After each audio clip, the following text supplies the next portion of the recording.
যাদব নন্দ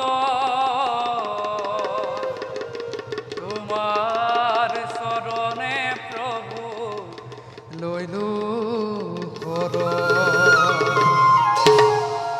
নাৰায়ণ নাৰায়ণ নাৰায়ণ।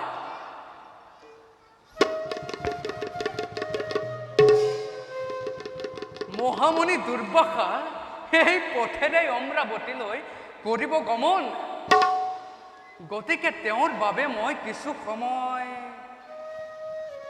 ইয়াতেই অপেক্ষা কৰোঁ।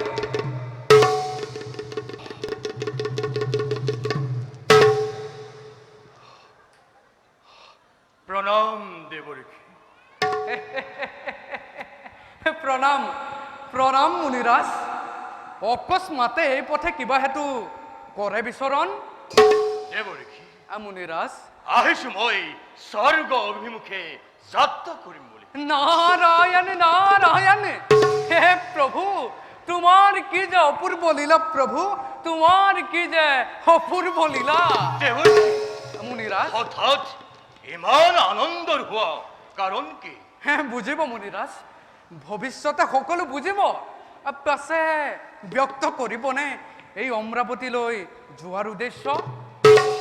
দেৱঋষি মুনিৰাজ গৈছিলো মই বৈকুণ্ঠ ধামলৈ লক্ষ্মী নাৰায়ণৰ চৰণ যুগল দৰ্শনৰ বাবে।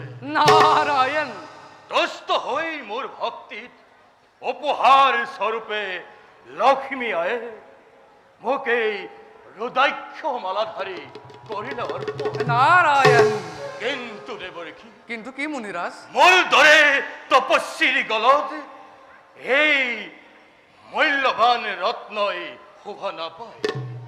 সেয়েহে দেৱৰাজ ইন্দ্ৰক এই মহাৰত্ন অৰ্পণ কৰিম বুলি অমৰাৱতীলৈ যাত্ৰা কৰিব বিচাৰিছো। নাৰায়ণ ইয়াত আপোনাৰ মতামত কি? নাৰায়ণ নাৰায়ণ। সুন্দৰ হ'ব মুনিৰাজ, সুন্দৰ হ'ব। প্ৰকৃততে ই সেই দেৱতাৰে বস্তু। পিছে বাসৱৰো চৰিত্ৰ বুজা টান। কি ক'লে দেৱঋষি? মুনিৰাজ বাসৱে এই দুৰ্লভ মালাধাৰীক অপব্যৱহাৰ কৰি নিজৰ বিনাশ নিজেই নিশ্চিন্ত বনে। নাৰায়ণ দেখা যাওক ভূৰপতিৰ কেনে ব্যৱহাৰ।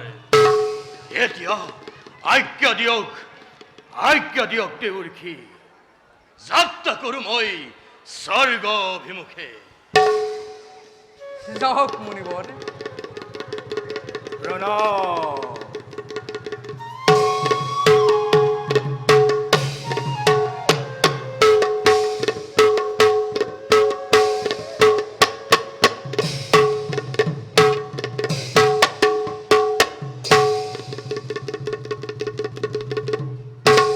নাৰায়ণ নাৰায়ণ।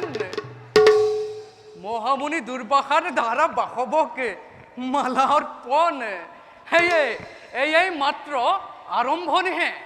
আৰু ইয়াৰ দ্বাৰাই মহাভক্ত বলিৰ মনোবাঞ্ছা পূৰ্ণ হ'ব আৰু দেৱতাৰো গৰ্ব সৰ্ব হ'ব।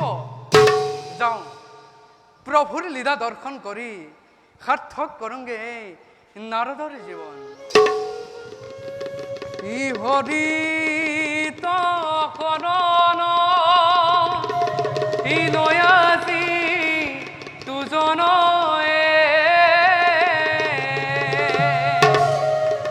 এ হৰিৰ চৰিত্ৰ শ্ৰৱণ কীৰ্তন কৰে।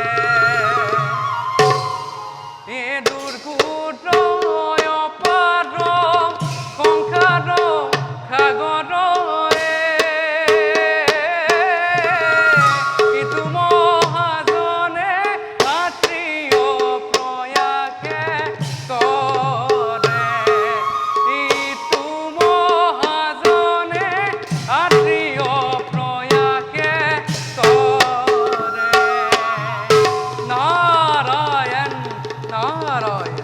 Oh